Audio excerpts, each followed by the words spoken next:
Listo. Entonces, están en todo lugar nuestros vectores. En todo lugar los vamos a encontrar. Desde cuando cogemos un vaso con agua, lo tenemos en la mano, inmediatamente lo primero que sentimos es el peso, ¿no? El peso del agua, de ese vector, el agua más el vaso. ¿Y quiénes tratan de frenar ese peso? Pues ahí está las fuerzas de fricción que vendrían a ser la reacción que nuestra mano tiene que hacer para poder sostener ese peso del agua más el vaso de cristal. En ese simple ejemplo podemos ver que hay fuerzas en todo. Desde cuando colocamos un cuaderno sobre la mesa, un plato, cuando cogemos la cuchara para comer, cada momento estamos haciendo esfuerzos, fuerzas de presión, de compresión, de fricción. Un ejemplo un poquito más complejo está en este caso, cuando por ejemplo alguien trata de empujar un automóvil. Entonces ahí está el personaje tratando de empujar el automóvil. Sus dos brazos están haciendo una fuerza, ¿no? Una fuerza de empuje, que en este caso está contrarrestada por el peso del automóvil, como podemos ver ahí. Esos dos vectores, miren ustedes, ya tienen un ángulo de inclinación. Eso quiere decir que los podemos descomponer mediante el método trigonométrico. Pero ¿quién soporta además de eso el peso del auto? Pues lo está soportando el piso, el suelo, la carretera en este caso, quien está haciendo un vector que llamamos normal sobre las 4 ruedas. El hombre entonces trata de también con su propio peso de impulsar el automóvil y para eso hace esfuerzo desde la suela de sus zapatos contra el piso con dos vectores llamados fuerzas de fricción. Esa es la acción. ¿Y cuál es la reacción? El carro reacciona siempre al contrario, haciendo también un esfuerzo de fricción. Y es la suma de todos estos vectores la que nos va a decir si este hombre en realidad sí va a poder mover ese carro o no lo va a poder mover. Entonces, para eso, en la clase pasada estuvimos trabajando el concepto llamado método trigonométrico. Entonces, los que se acuerdan, método trigonométrico, ese concepto nos enseñaba mediante un método a hacer una operación con los vectores. Ejemplo, tenemos ahí nuestros dos vectores. Un vector siempre, como les estoy indicando aquí, se compone de 3 elementos. El primero es la magnitud o tamaño del vector, tamaño de la flecha. Segundo, la dirección, que corresponde al ángulo de inclinación de la flecha. Tercero, la ubicación, el sentido, que en este caso nos está indicando en coordenadas cardinales, que es sureste. Es decir, este primer vector, el vector A, tendrá que estar en este cuadrante. Sur, esta flecha hacia abajo, este hacia la mano derecha. Entonces aquí lo primero que hacíamos era ubicar nuestro ángulo, que lo medíamos con el transportador, en este caso 25 grados, y luego dibujábamos la flecha. ¿De qué largo? Eso dependía de la escala. Si era un número muy grande nos tocaba hacer una reducción con la escala, pero al final dibujábamos nuestro vector y colocábamos su magnitud. Lo mismo hacemos con el vector B, que también se compone de 3 elementos. Magnitud, que en este caso son 60 newtons, dirección, que son 40 grados, y su situación o posición, que es noroeste, es decir, va a estar dibujado en este cuadrante, donde tenemos norte, este vector, oeste hacia mano izquierda. Entonces, lo primero que hacíamos siempre era dibujar el ángulo, que en este caso son 40 grados, y luego dibujábamos la línea de acuerdo a la escala, nuestro vector de 60 newtons. Esa era la primera parte del método trigonométrico. Primera parte, ubicar los vectores, que según este método todos se ubicaban en un mismo plano. No había necesidad de hacer más planos cartesianos como en el método pasado, que era el secuencial. En este, con un solo plano cartesiano basta. Segunda parte de este método, descomposición de los vectores.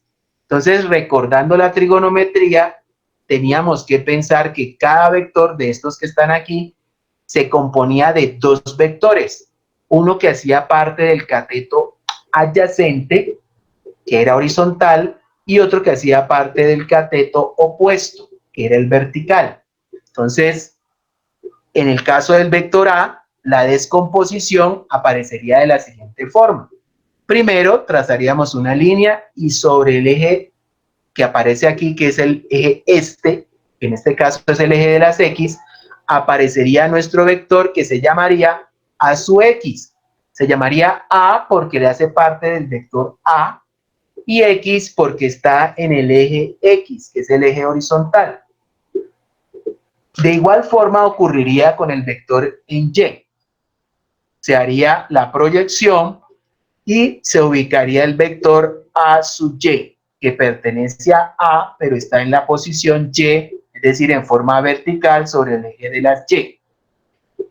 De igual forma sucedería con el vector B. Haríamos la descomposición para X y haríamos la descomposición para Y. Ahí terminamos la segunda parte del método trigonométrico, que es la descomposición de los vectores. La tercera parte de este método consistía en una sumatoria, en hacer sumatoria de vectores en X o en Y. Y para eso no nos interesaría nada más, sino simplemente sus dos componentes, su descomposición. Es lo único que nos importa para hacer la sumatoria. Como pueden observar aquí en el eje de las X nos quedaron solo dos vectores. Este verde, que es A sub X, que va en el lado positivo, y este rojo, que es B sub X, que va en el lado negativo. Ellos dos formarían una sola ecuación. La ecuación nos diría que la sumatoria de los vectores que están sobre el eje de las X son dos. A sub X positivo, que va de primero, siempre los positivos van de primero, y luego iría el vector B sub X, que como es negativo, va con un signo menos. Miremos ahora el caso de las Y. En la Y también se presentan dos vectores. Uno positivo, que es el vector B sub Y, que está en la parte superior del eje de las y otro que es negativo, que está en la parte inferior, que sería el A sub Y. Entre ellos dos formarían otra ecuación, que sería la ecuación sumatoria de vectores que están sobre el eje de las y nos indica que B sub Y es positivo, está de primero en la ecuación, con A sub Y, que como es negativo, lleva adelante un signo negativo. Y ahí terminan los tres pasos del método trigonométrico, ¿no? Primero, ubicación del vector. Segundo, descomposición del vector. Y tercero, sumatoria de los vectores. Este método, el día de hoy, lo vamos a aplicar a mecanismos de la vida cotidiana, normales. Como les dije, un vaso, un carro, una mesa, un cuadro colgado en la pared, cualquiera de esos objetos se convierte en un mecanismo porque están llenos de vectores. En ese momento se convierten en mecanismos y así los analizamos desde la física. Entonces, entramos a los casos que existen de eso. Y existen, se pueden agrupar en dos casos principales. Estáticos, aquellos que están diseñados para quedarse quietos. Hay objetos que están diseñados para que no se muevan. Por ejemplo, una mesa, un cuadro, una lámpara. Uno quiere que esos objetos siempre se queden quietos. Entonces, esos hacen parte de la estática. Y otros que uno quiere que se muevan, que son los que están en parte de la dinámica. Por ejemplo, un automóvil cuando usted está desplazándose, una bicicleta. Esos objetos a veces requieren tener los dos mecanismos, tanto a veces estarse quieto como a veces moverse. Entonces vamos a ver los mecanismos, casos de aplicación de fuerzas. Para que se nos simplifique, en lugar de estar haciendo dibujos de una mesa, de un carro, de un objeto, vamos a reemplazar los objetos por un cuadrado, que nos queda más fácil de dibujar. Y los lugares los vamos a reemplazar por líneas. Entonces vamos con nuestro primer caso para que lo tengan en cuenta en su cuaderno. Stop. Primer caso, se llama así. Cuerpo que reposa en una superficie horizontal.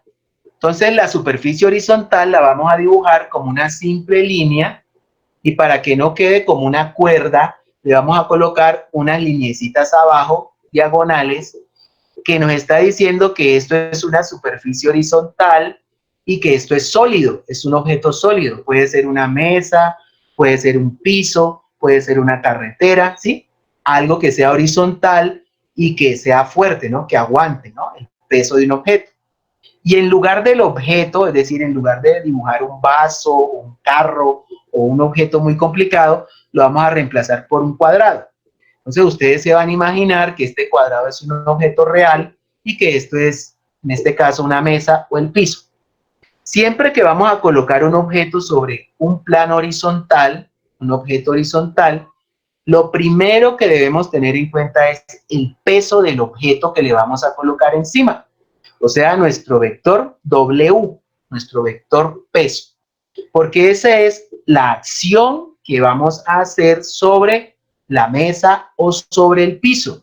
Y obviamente en el momento que hagan contacto, pues va a haber una reacción.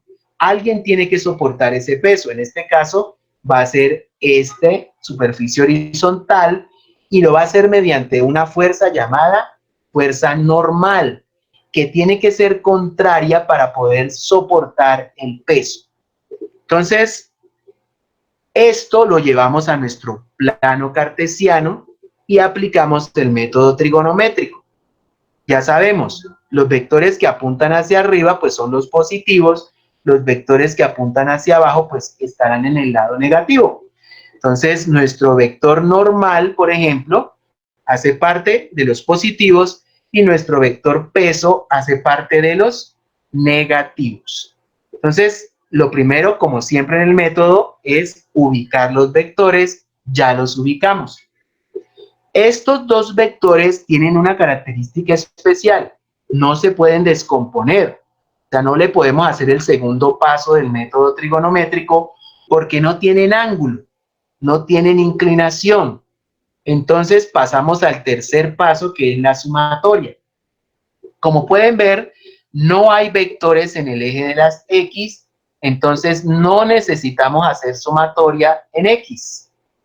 Solamente hacemos sumatoria en Y, que es donde están nuestros dos vectores. El vector N, que es el vector positivo, y el vector W, que es el vector negativo.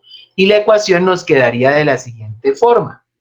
Sumatoria de vectores en Y, entonces primero ubicamos el positivo, el vector N, y luego ubicaríamos el vector negativo, que es el W, con su signo, obviamente, negativo, y así nos quedaría la ecuación del método trigonométrico con este caso.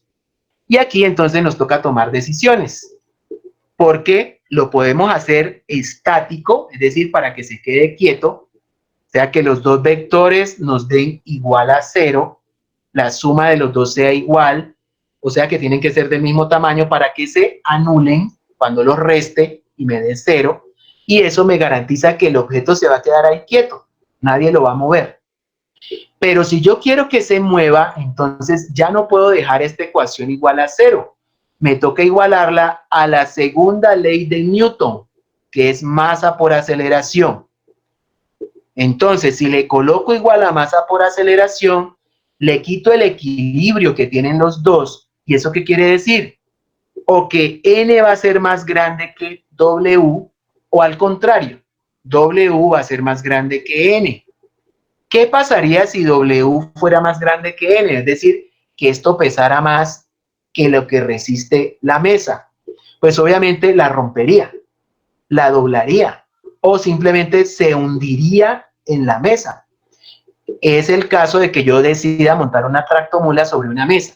Pues la mesa obviamente no va a soportar ese peso y se va a romper porque su vector N de resistencia no va a aguantar un vector W tan grande. Pero también puede ocurrir al contrario. Yo puedo hacer que N sea más grande que W. puedo hacer que el esfuerzo de la mesa sea mayor que W. ¿Y qué le va a pasar a W? Pues se va a desequilibrar. Entonces, en ese caso es como el caso cuando un andén, usted le siembra un árbol y la raíz del árbol por debajo le hace fuerza y rompe el pavimento. Entonces, el peso del cemento es muy poquito comparado con la fuerza N que está haciendo la raíz, que obviamente levantaría el pavimento, es decir, levantaría el objeto. Y este es el caso 1, vamos al caso número 2. Entonces me imagino que todos están observando y escuchando, si alguien tiene algo que decir por allá. Entonces, no se olvide de ir colocando sus preguntas en el chat. Listo. Vamos a mirar un momentico el chat y continuamos con la presentación. ¿Cómo están? ¿Sí están entendiendo hasta ahora? ¿Está claro?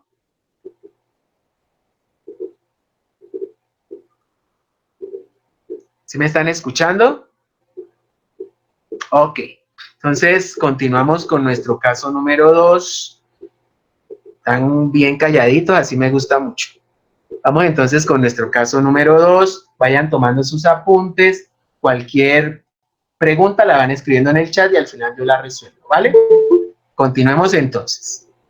Caso número 2 se llama así: cuerpo que reposa en una superficie horizontal y se le aplica una fuerza de empuje. Es decir, ahora además de colocar el objeto sobre el piso, vamos a empujarlo, pero lo vamos a empujar con una fuerza horizontal. Vamos a ver qué pasa. Como siempre, lo primero que debemos tener en cuenta es el peso del objeto, el vector W, que en el momento de hacer contacto con la mesa o con el piso, pues va a reaccionar, va a haber una reacción, tercera ley de Newton. Ante una acción hay una reacción. Entonces, reacciona con el vector normal que todos conocemos y ahí se sostiene el objeto. Resulta que en este caso lo queremos empujar. Entonces le vamos a proponer una fuerza de empuje horizontal para ver si el objeto se mueve. Y si el objeto va a tratar de moverse, pero hay algo que se lo va a impedir y es esa redacción que va a haber entre el objeto y el piso o el objeto y la mesa, que nosotros llamamos fuerza de rozamiento. Y que ustedes saben sucede porque los objetos, por más que queramos, no son pulidos. Siempre tienen rugosidad. Y si lo pudiéramos ver en un microscopio, pues veríamos cómo el uno se agarra con el otro. Esa adhesión, esa adherencia es la fuerza de rozamiento, que le va a hacer lucha a la fuerza de empuje y pues vamos a ver si lo podemos mover o no lo podemos mover. Entonces, una vez tenemos nuestros vectores, seguimos con el método trigonométrico. Colocamos nuestro plano cartesiano y vamos a ubicar los vectores, ¿no? Entonces, ubicamos nuestro vector de peso, que como la flecha indica para abajo, es negativo. Colocamos nuestro vector normal, que la punta de flecha nos dice que va en la zona positiva. Colocamos nuestro vector de la fuerza de empuje, que va a mano derecha, es positivo dentro del eje de las X. Y colocamos nuestro vector negativo, que en este caso pues es nuestro vector de fricción. Y aquí se vuelve a presentar el caso de que una vez ubicados los vectores, no necesitamos hacer el segundo paso del método trigonométrico, porque ninguno de estos vectores tiene ángulo de inclinación, no tienen dirección. Entonces, simplemente aquí pasamos al tercer paso, que es hacer la sumatoria de los vectores. Entonces, miremos, aquí sí hay vectores en X, es decir, aquí sí podemos hacer sumatoria en X, donde este sería nuestro vector positivo, Fe, fuerza de empuje, iría en contra de la fuerza que hace la caja contra el piso, que es nuestro vector fuerza de rozamiento. ¿Cómo nos quedaría esa ecuación? Pues nos quedaría así. Sumatoria de vectores en X, que son dos, hay dos únicamente, son iguales a la fuerza de empuje, que es el vector positivo, menos la fuerza de rozamiento, o sea, el vector negativo se va con su signo negativo. Miremos ahora en Y. En Y tenemos dos vectores. Estos dos vectores, hay uno positivo, que es el vector n, que está en la parte positiva de y está el otro negativo, que sería W. Entonces, nuestra ecuación nos quedaría de la siguiente manera. N, que es el vector positivo, siempre el positivo se coloca de primero, menos el vector negativo, que se iría con su signo negativo a la ecuación. Y nuevamente aquí tomaríamos decisiones. ¿Qué decidimos? Si esta caja se mueve hacia la izquierda o a la derecha, o si se queda quieta.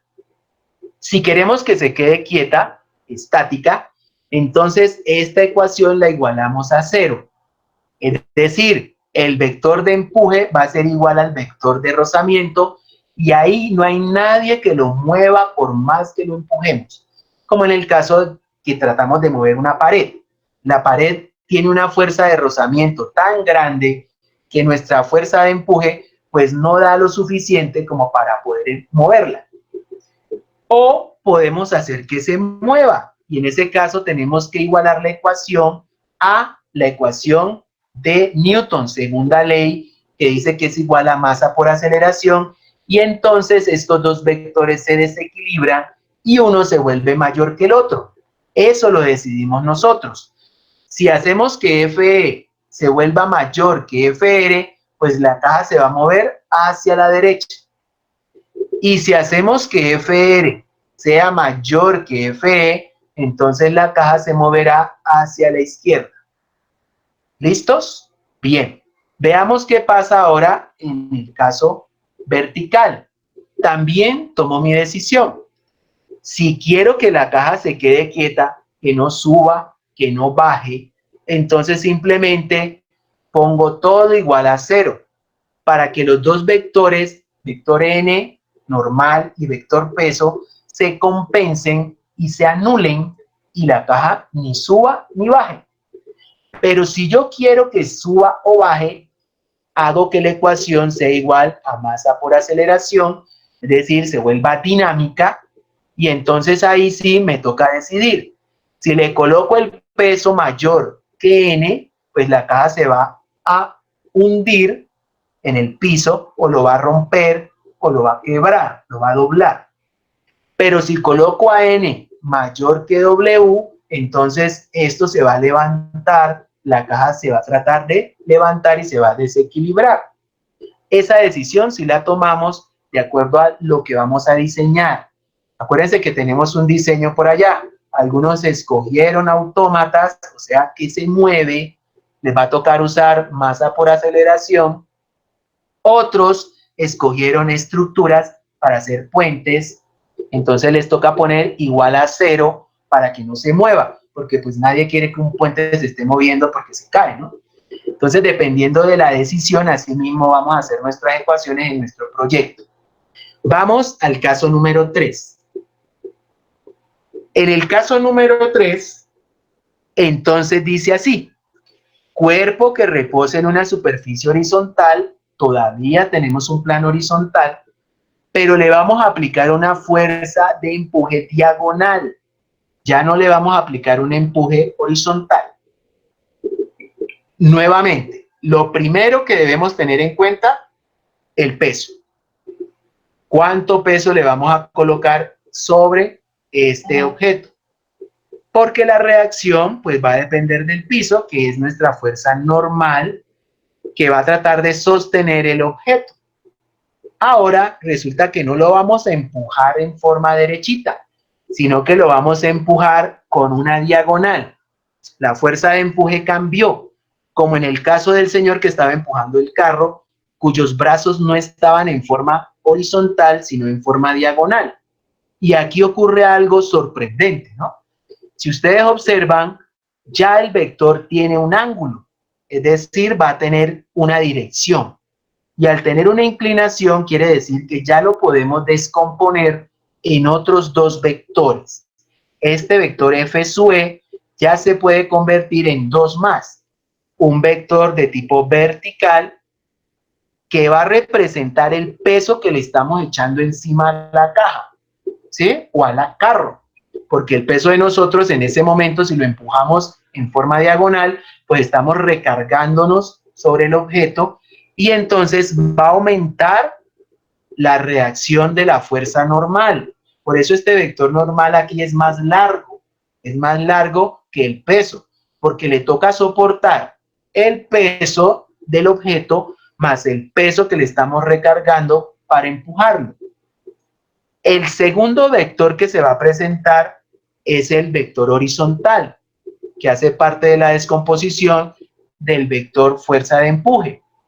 Y este vector es el único que va a tener en contra nuestra famosa fuerza de rozamiento o fuerza de fricción que va a aparecer aquí en el piso y que le va a tratar de impedir a esa fuerza horizontal que se mueva. Ya tenemos nuestros vectores, ahora sí vamos con el método trigonométrico. Paso número 1, ubicamos los vectores en el plano cartesiano.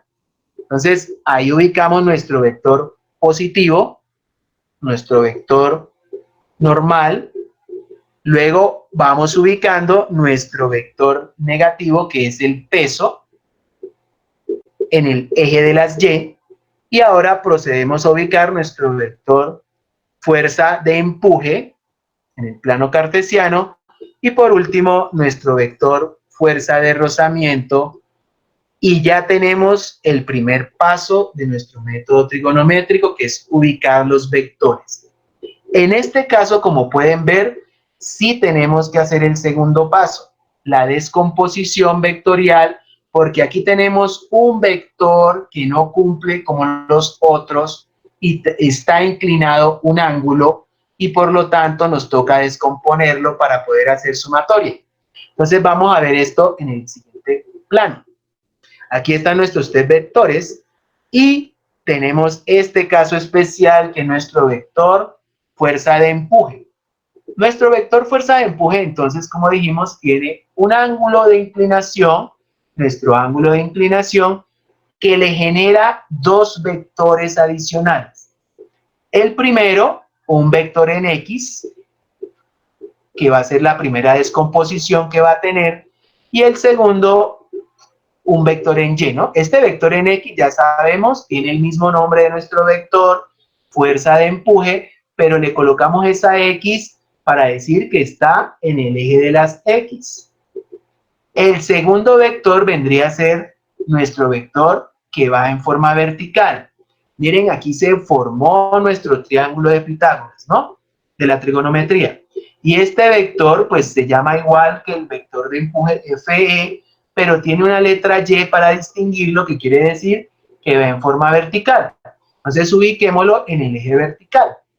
En ese momento, volvemos y repetimos, ya no nos interesa esta parte, sino solamente sus dos componentes FX y FY para poder hacer las sumatorias. Vamos al tercer paso del método trigonométrico. En el tercer paso, entonces, miremos cuántos vectores hay en X. Hay dos. Uno positivo, que es FX, que está en el lado positivo, y uno negativo, este que está de color negro, que es FR, que está en el lado negativo de las X. Entonces, nuestra ecuación nos quedaría así. Sumatoria de vectores en X igual a nuestro vector positivo, que es Fx, menos Fr, que es nuestro vector negativo, que lleva para la ecuación el signo negativo. Ahora miremos qué pasa en Y. En Y tenemos tres vectores. Aquí ya no hay dos, aquí hay tres. Uno verde, uno color púrpura y uno azul. Uno de ellos es positivo, el vector n, y dos son negativos. El vector w es negativo y el vector fy también es negativo. Entonces la ecuación nos quedaría de la siguiente forma. Sumatoria de vectores en Y, o sea, en el eje Y, hay tres. El primero positivo, que es n. El segundo negativo, aquí está con su signo negativo, que es w. Y el tercero también con su signo negativo, que es FY. Ya tenemos esta parte de la sumatoria, pero ocurrió, como les dije, algo excepcional. Apareció una figura llamada triángulo de Pitágoras y por lo tanto hay una descomposición trigonométrica. Es decir, tenemos que utilizar las funciones trigonométricas, en este caso de seno y de coseno, ¿no? Entonces recordemos un poquito, el triángulo tiene aquí la hipotenusa, que en nuestro caso, pues la hipotenusa viene a ser nuestra fuerza de empuje y tiene sus dos componentes, su cateto adyacente, que viene a ser su cateto opuesto, que viene a ser la fuerza de empuje en Y, y su cateto adyacente, que viene a ser la fuerza de empuje en X. Como todos sabemos, todo cateto que se encuentre al frente del ángulo, siempre se multiplica por el seno del ángulo. Entonces, FY es igual a la hipotenusa, que es FE, por el seno del ángulo. Todos los que se encuentran al frente siempre van con seno del ángulo. Y el otro, el que se quedó por allá solito, siempre será con el coseno del ángulo. Hipotenusa por el coseno del ángulo. Entonces resulta que ahora tenemos dos nuevos valores. Fx, que está acá arriba, ya sabemos que vale esto. Fe coseno del ángulo. Y FY ya sabemos que vale esto que está acá. Fe por el seno del ángulo. Entonces lo sustituimos en las ecuaciones y nos queda de la siguiente forma. En lugar de Fx, que está acá arriba, coloco su resultado. Fe coseno de teta, Fe coseno de teta, y FR con su signo sigue igual como estaba. Solo cambiamos la componente. Y la sumatoria en Y también cambiaría, porque cambiaríamos la componente de Y por su equivalente trigonométrico, que es Fe seno del ángulo. Y ahí quedarían nuestras ecuaciones del método trigonométrico. A partir de aquí, tomamos decisiones. Si queremos que el objeto se quede quieto, pues en X, que no se mueva ni para la izquierda ni para la derecha, le ponemos 0. Y si queremos que se mueva o para la izquierda o para la derecha, le colocamos más aceleración para desequilibrarlo. Lo mismo pasa en Y. Tomamos decisión. Si queremos que no suba ni baje, le ponemos sumatoria igual a 0. Eso sería en el caso, por ejemplo, del diseño de los puentes. Pero si queremos que suba y baje el muñequito que estamos haciendo autómata, entonces le colocamos más aceleración a los vectores. Vamos con nuestro caso número 4, en el cual el plano ya no es horizontal, sino que es un plano inclinado. Y aquí cambió toda la historia que veníamos llevando y presten mucha atención, porque cuando colocamos un plano inclinado, significa que le estamos dando un ángulo de inclinación a la mesa. Y si pues yo comienzo a levantar una mesa, ¿qué le pasa a los objetos que están ahí? Van a comenzar a deslizarse, a caerse por su propio peso. Entonces, aquí el peso es fundamental. Cuando yo coloco un objeto, tengo que tener cuidado cuando voy levantando el plano inclinado, porque si pasa de 45 grados, inmediatamente comienzan a caerse las cosas. Obviamente, depende del material de las cosas, porque es diferente colocar en un plano un borrador, por ejemplo, que se va a quedar más pegado a la mesa, que colocar, por decir, un esfero, que es de plástico. Entonces, recuerden que los materiales influyen en el agarre que tenga el objeto contra el piso, es decir, en su fuerza de fricción. Entonces, aquí el peso se va a transformar en dos pesos adicionales, ¿no? Porque se va a descomponer, porque ya tiene un ángulo de inclinación. Y como tiene un ángulo de inclinación, significa que nuestro plano cartesiano también está inclinado, está en otra posición, y entonces toca mirar como con la cabeza inclinada para poder entender, por ahora, que nuestro vector peso va a tener dos componentes. Una que va en el sentido vertical que va a ser W sub Y, que va a tratar de pegar el objeto contra la mesa o contra el piso inclinado, y la reacción que va a tener, pues va a ser nuestra fuerza normal. La segunda componente del peso va a venir en este sentido y va a ser W sub X, que va a tratar de coger el objeto y llevarlo para abajo. ¿Y quién se va a poner en contra de eso? Pues nuestra reacción, que es la fuerza de fricción normal que está ahí, contra los dos objetos. Teniendo ya nuestros vectores, vamos al método trigonométrico. Dice el método trigonométrico que vamos a ubicar los vectores. Entonces comenzamos a ubicarlos. Primero ubicamos nuestro vector positivo, que está apuntando hacia arriba, nuestro vector normal. Segundo, ubicamos el vector de peso, que ya tiene su ángulo de inclinación. Y tercero, ubicamos nuestro vector de fuerza de rozamiento. Esos son nuestros tres vectores principales y podemos pasar al paso número 2. Aquí hay paso número 2 porque este vector tiene un ángulo. Entonces, tratemos de enderezar un poquito el plano cartesiano y miremos qué es lo que sucede. Aquí tenemos nuestros tres vectores y W es la que va a pasar al paso número 2 del método trigonométrico, descomposición. Entonces vamos a descomponer a W en sus dos componentes, porque tiene un ángulo.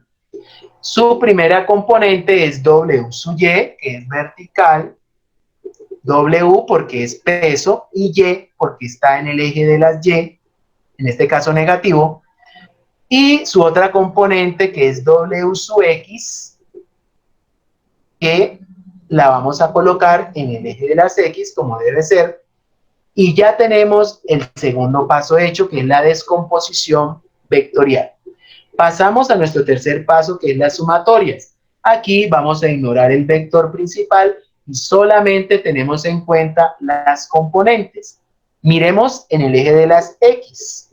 En el eje de las X tenemos una positiva, que es Fn, una negativa, que es W sub X. Entonces la ecuación nos quedaría así. Sumatoria de vectores en X es igual a Fr menos, ¿por qué? Porque esta es negativa, W sub X es negativa. Entonces, aquí nos queda esta ecuación.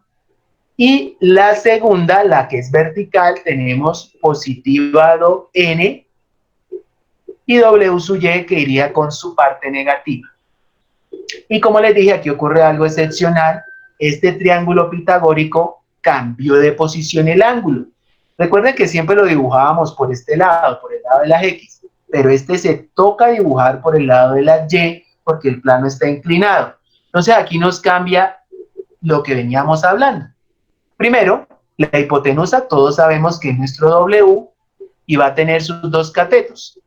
W sub Y, que en este caso se va a convertir en el cateto adyacente, y W sub X ahora es la que está al frente del ángulo y por lo tanto se va a convertir en el cateto opuesto.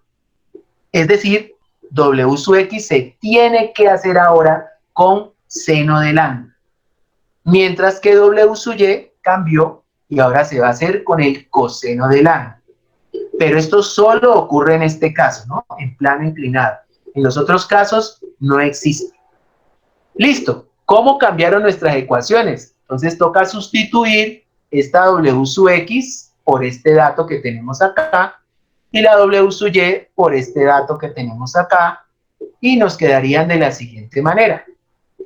Que la sumatoria de vectores en X es igual a la fuerza de rozamiento, que es positiva, menos W sub X, que ya la sustituimos por su componente trigonométrico. Y la sumatoria de vectores en Y nos quedaría N menos W sub Y, que en este caso ya fue sustituido por su componente trigonométrico. A partir de aquí tomamos decisiones, ¿no? Otra vez, si queremos que ese objeto se deslice por el plano, no se deslice, se quede ahí pegado, así le levantemos el plano inclinado, todo lo que queramos, le ponemos igual a 0. para que no se deslice. Pero si queremos que se deslice, simplemente le ponemos masa por aceleración según la ley de Newton a nuestra ecuación, y pues el planito o comenzará a deslizarse hacia abajo o comenzará a empujarse hacia arriba, ¿no? Dependerá de el valor que coloquemos ahí. Y en el caso Y, pues también decidimos, si no queremos que suba ni baje, 0, pero si queremos que suba o baje, masa por aceleración. Entonces, estos son los 4 primeros casos de mecanismos que teníamos que ver en la clase de hoy. Por favor, para que no lo olviden, la tarea, aquí está la tarea, proyectarles la tarea, que nos queda para la próxima clase es la siguiente. Primero, vamos a hacer un resumen de esta clase. Igual queda grabada, se sube el sábado. Van a presentar las fotos que me están debiendo del ejercicio, pero las 2 fotos juntas. Una, la del método secuencial, que ya lo hicieron muchos, y la otra, la del método trigonométrico. Las 2 fotos juntas para que veamos la diferencia entre los 2 métodos. Entonces, los que ya hicieron los 2 ejercicios, solamente sacarle las 2 fotos y las mandan. Los que no los han hecho, les toca hacer los 2. Es un mismo ejercicio, es el que está en el libro en la página 39, el punto número 2, la parte A, solamente el ejercicio A, lo hacen por los 2 métodos, mandan las 2 fotos comparando. Y ya comenzamos a hacer la parte escrita de nuestro proyecto. Ya hay muchos que mandaron diciendo, yo voy a hacer un puente, yo voy a hacer una estructura de una casa, yo voy a hacer un autómata. Ya inclusive me mandaron imágenes, muy chévere, los apoyo, vamos con ese trabajo, pero pues hay que escribir la parte teórica. Entonces les voy a dejar un formatico para que lo descarguen o lo miren, de 4 punticos que tienen que escribir sobre su proyecto, que tiene que ver entonces con cuál es el título, cuál es el tema que va a trabajar, cuál es el objetivo y cuáles son los antecedentes o lo que usted ha investigado sobre su proyecto. Entonces son esas 3 tareas únicamente que tenemos. Prácticamente para algunos solamente va a ser 2 tareas porque ya hicieron lo de su ejercicio. Entonces vamos a la parte que tiene que ver con las preguntas que han dejado, si tienen preguntas, y entonces con mucho gusto